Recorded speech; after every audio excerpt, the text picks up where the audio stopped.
How's it going, everybody? So in this video I'm going to be talking a little bit more about sports performance on a ketogenic diet. So I got a question on one of my videos, particularly it's the one I did on April 12th called I Do MMA and Powerlifting on a Ketogenic Diet. And in this video I basically say that high protein and eating enough calories, taking brain octane oil, and then also making sure you get enough salt. Those are the most important things in regards to sports performance. And as long as you eat enough salt and you do all these things, you're not going to really experience any drops in sports performance on a keto diet. And if anything, your performance should improve. And this has been my experience and many others.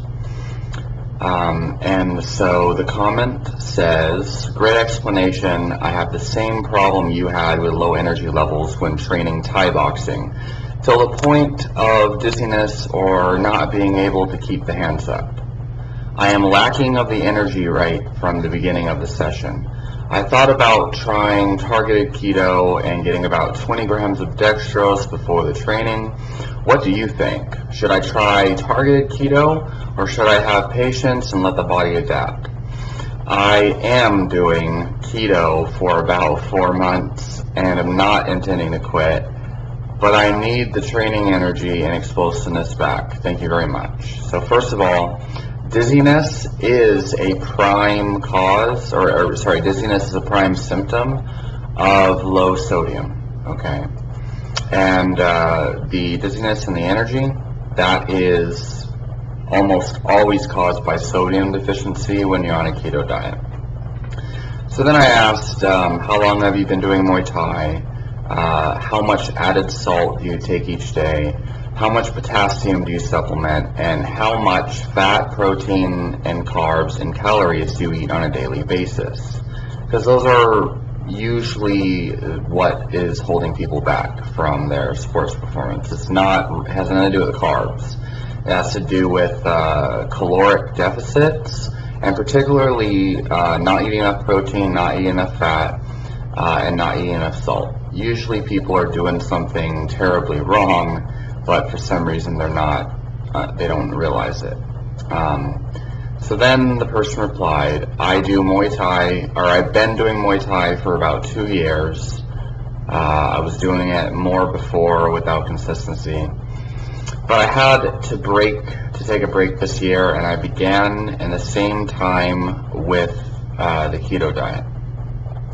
I do not use macros. Instead, I eat enough proteins, veggies, and fats from avocados, oils, butter, MCT. Okay, so, alright, I'll continue reading the comments. Salt and potassium, a quarter of a spoon in the morning and in the afternoon, and use a lot of salt with meals. For potassium, I use cream of tartar and 400 milligrams of magnesium. Last week I began Muay Thai at a new gym, and I had very low energy. The fact is I don't want to spike the insulin with dextrose, and the reason I asked you if the body will get accustomed in time and recover the explosivity. Never heard that word before. I now lack a little. Thank you. Okay, so first of all, I asked them, how much fat, protein, carbs, and calories do you eat on a daily basis? And just like everybody who has nutritional problems, this person is not tracking macros, they're not tracking calories, protein, fat. So they're not tracking protein. So they say, I'm not using macros. They're not tracking protein. Instead, they just eat enough protein. So you're not tracking protein, so you don't know if you get enough protein. Instead, you just eat enough protein. So that the thing is, you don't know if you're eating enough protein because you're not tracking it. So that's going to definitely be a problem if you're not tracking your protein. You don't know if you're eating enough protein. Chances are you're not eating enough. Even on a ketogenic diet, it's a very wise idea, especially if you've been on a keto diet for 4 months and you're losing performance or explosiveness or energy. you're doing something terribly wrong. Chances are you're not eating enough protein. You definitely need at least 1 gram per pound of body weight, particularly per pound of lean mass. So if you're underneath 14% body fat, just eat your body weight in grams. Don't overthink this. Overthinking is what got this person into this problem in the first place. 1 gram per pound of lean mass, or 1 pound, or 1 gram per pound of body weight, especially on a keto diet, and especially if you're in a caloric deficit. But if you are relatively lean, especially on keto, generally you're not really going to need to be in a caloric deficit anyway. And so, yeah, track protein and track your fat. You say you're getting enough, but you really don't know. When you're losing performance on any diet, usually that's because you're not eating enough protein, not eating enough fat, or whatever energy source. If you're on a carb-based diet, you know, eating enough carbs, most people think helps, but I think it's placebo, really. Anyway, yeah, you're not eating enough protein, not eating enough fat. You don't even know if you are or not. The next thing is you say 1/4 spoon of salt. Okay, I don't know if that's a teaspoon or a tablespoon or a soup spoon. I don't know what you mean by 1/4 spoon. 1/4 tablespoon is a pretty high amount. I think 1/4 tablespoon is almost 1 teaspoon. So you need to specify what type of spoon. Like 1/4 what spoon? Okay. So a quarter in the morning and afternoon, and use lots of salt with meals. Okay. So if you're having these problems, you should probably have a half of a teaspoon of salt in the morning, a half of a teaspoon of salt before your workout, a half of a teaspoon after your workout, then a half of a teaspoon of salt before you go to bed. And this is sodium. Okay, in fact, if you exercise in the morning, just have an entire teaspoon. In fact, if you're having these problems, just to be sure that salt makes a difference, you should have 1 teaspoon of sea salt or Himalayan salt in the morning, then a half a spoon or a 1/4 of a spoon before your workout, and then 1/2 of a teaspoon of salt after your workout, and then 1/2 before you go to bed. Really increase your sodium intake in the beginning. Just because it seems like you're under-consuming it, your body's probably chronically deficient in sodium. And if it is sodium, you will see a boost in performance within 2 days of being consistent with this. Then for potassium, I personally use new salt. It's $1 for a 3-ounce container, and it's just potassium citrate. From what I've seen, cream of tartar isn't really much more natural or anything like that. It's just a different name for potassium, essentially. I used to think it was actually cream of tartar sauce or something, but apparently it's not, but I might be wrong. Anyway, try to get at least 500 milligrams of potassium with that first spoonful of sodium in the morning, and then another 500 milligrams post-workout with your half of a teaspoon of salt. Okay, you must get your electrolytes on check. That's vitally important. The 400 milligrams of magnesium should be taken at bed. Keep in mind, magnesium helps to recycle potassium and helps the body hold on to potassium. And sodium also helps the body hold on to potassium. So you really need to get your salt intake up. 1/4 of a teaspoon in the morning and at nighttime, and then having a random amount on your foods isn't really going to help you. You should be measuring it and making sure you get enough. Typically, calories and salt are the only things that really are the only causes of this. They're the main causes of this problem.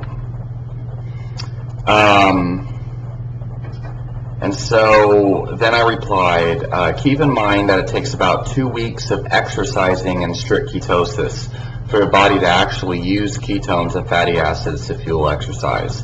So it might just be that you need to train more frequently and stick it out for a couple more weeks to fully adapt. But if you've been doing keto for longer than 2 months, it's probably a lack of sodium or fat or protein or calories. Either way, you should definitely track the grams of fat and protein. So track your food, and if you're serious about your sports performance. And I basically said, eat like a whole teaspoon of salt in the morning, half a teaspoon of salt before your workout and after your workout, and about half a teaspoon before you go to bed. Making sure you eat about 500 milligrams of potassium in the morning and afternoon, and after your workout or whatever. And be careful, don't go too hard on the potassium. So, yeah, and the other thing is dextrose and cyclic ketosis. I've experimented multiple times. It just made me feel crappy, and it might have made me feel a little bit better at first. But the thing you gotta keep in mind is most people, they might feel better eating a little bit more carbs because it's refueling their liver glycogen that is supposed to be refueled with caloric energy in the first place. If you just eat enough calories, that should actually make you feel even better than if you do targeted ketosis.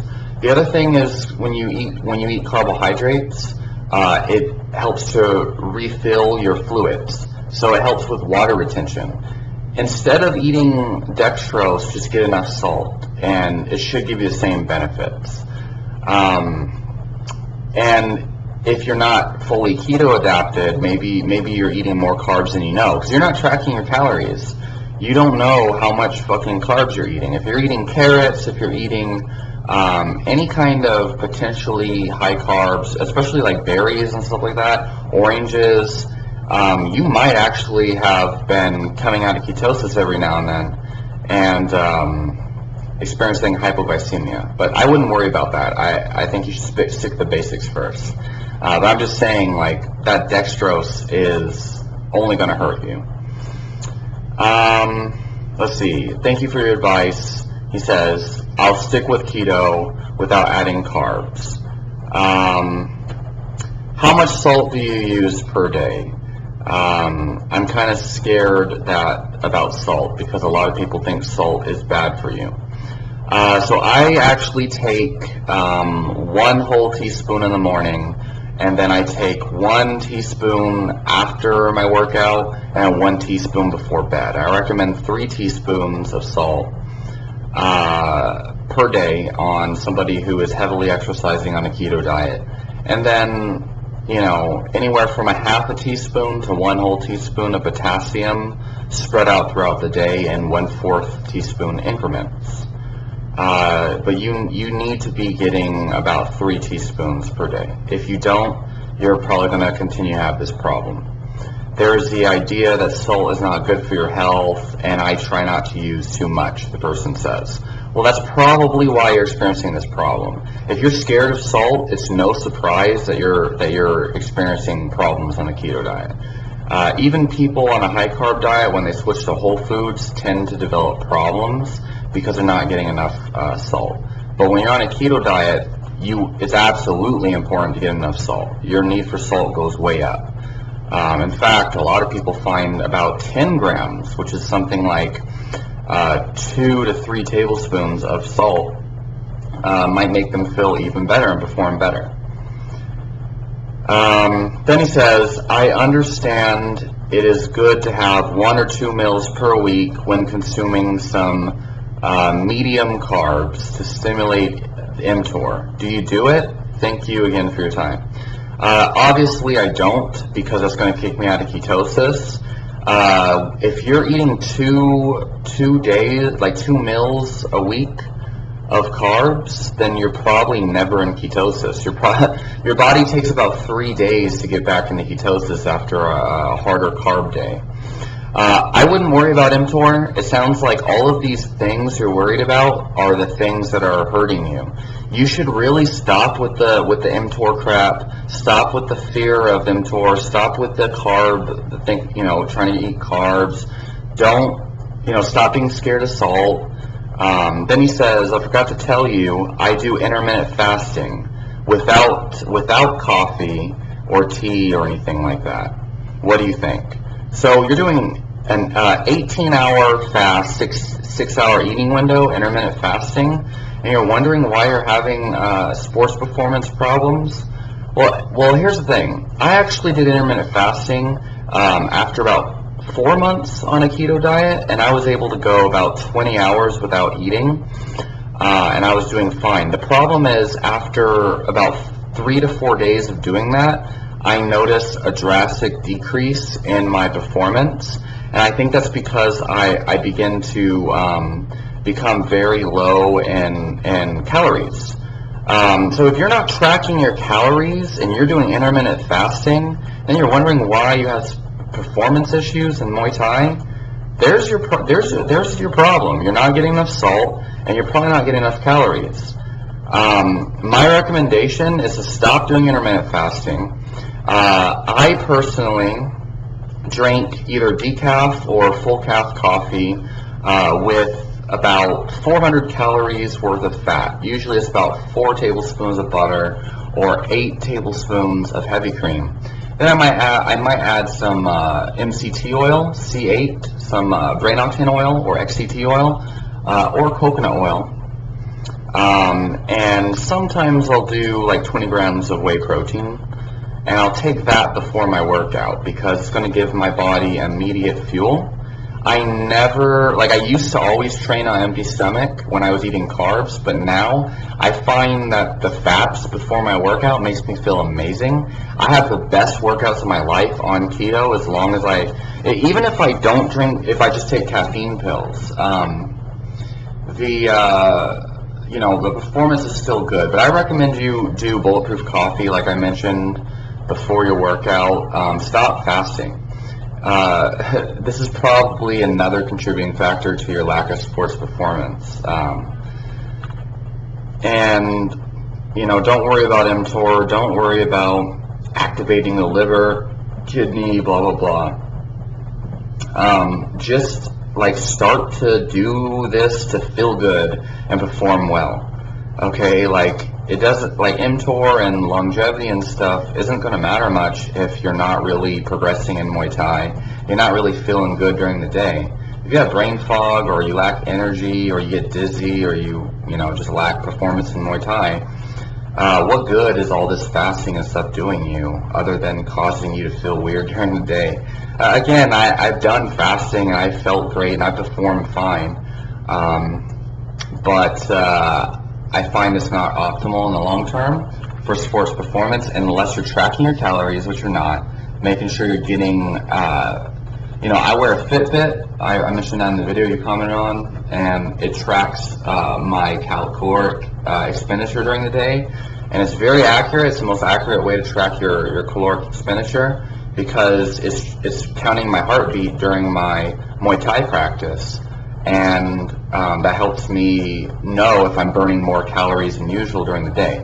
And so what I try to do is eat as much calories as I'm burning every single day, and that is the best way to recover from your exercise and perform better on a daily basis. But it can take about 3 days, 3 to 5 days of eating in a caloric surplus before you're going to start feeling better and performing better. But with you, it's most likely the salt. You're probably not eating enough salt. Then you ask me, you say, sorry to be an abuser. Look, don't ever worry about being a so-called comment abuser. I love questions. This is one of my favorite things.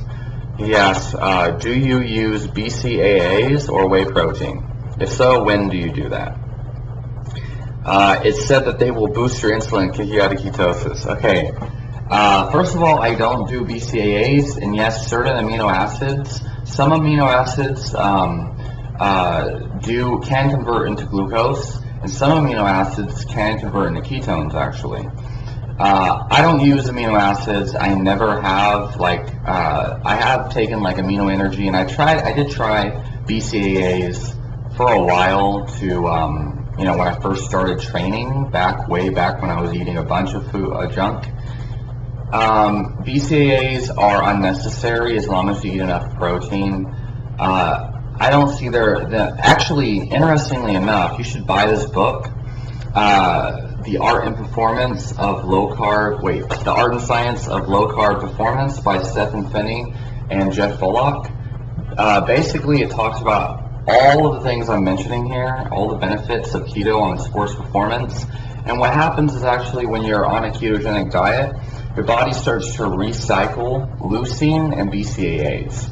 So you don't really need to supplement with BCAAs, but if you do, it will be more effective on a ketogenic diet, only if the BCAAs don't kick you out of ketosis, which they can.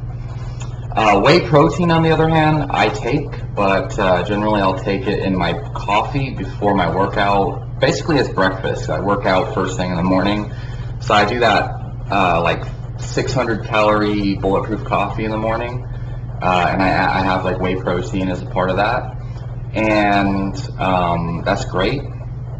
But I haven't been using it lately. My performance doesn't seem to change. I just notice I feel a little bit better if I have whey protein in the morning. But this book talks a lot about all of this stuff. I highly recommend you pick this up so that you can understand the benefits of a keto diet, and then also some of the reasons why you're not getting enough performance. So, in conclusion,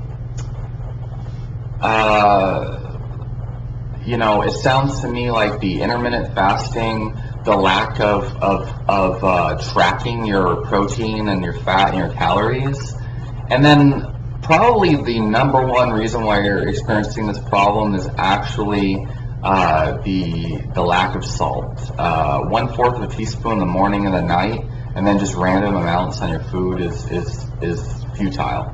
You need to be consuming at least 3 teaspoons of salt per day.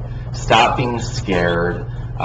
Really, I was scared for a long time too, especially when I was reading the certain books. The best book on this subject would be The Salt Fix, but you can pick that up or read a summary online. But as soon the minute that you take that 1 teaspoon of salt and then down like 1/4 of a teaspoon of potassium, you're gonna feel so good within 5 minutes. Like within 2 minutes, you're gonna feel this overwhelming feeling of nourishment. You're gonna feel like, what the hell? Why do I feel so much better all of a sudden? It's because you've been chronically salt deficient, because you're so scared of salt. And after a couple days of eating high salt, like, and actually tracking your salt and tracking your calories, you're gonna feel so much better. You're gonna feel like, holy crap, you know, I've actually been sick for these months I've been doing keto because I haven't been doing it right. So yeah, the whole reason why I made this entire video instead of replying in a comment is because I actually did reply in a comment, but then YouTube deleted my comment randomly, and I had to rewrite it all over. So I figured, fuck that, I'm just going to make a video and provide more value for everyone. So let me know if you actually watch this video, and hopefully you do better. Just eat enough salt. Just eat like a lot of salt. Eat at least 5 grams of salt. Stop being scared. Just do it for a couple days. You're not going to die. Track your calories. Make sure you're eating at least maintenance calories. Make sure you're eating a lot of fat. Make sure you're eating at least 1 gram per pound of body weight of protein.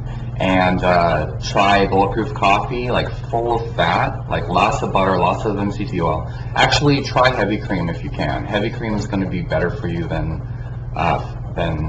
you know, butter. It's easier on the stomach.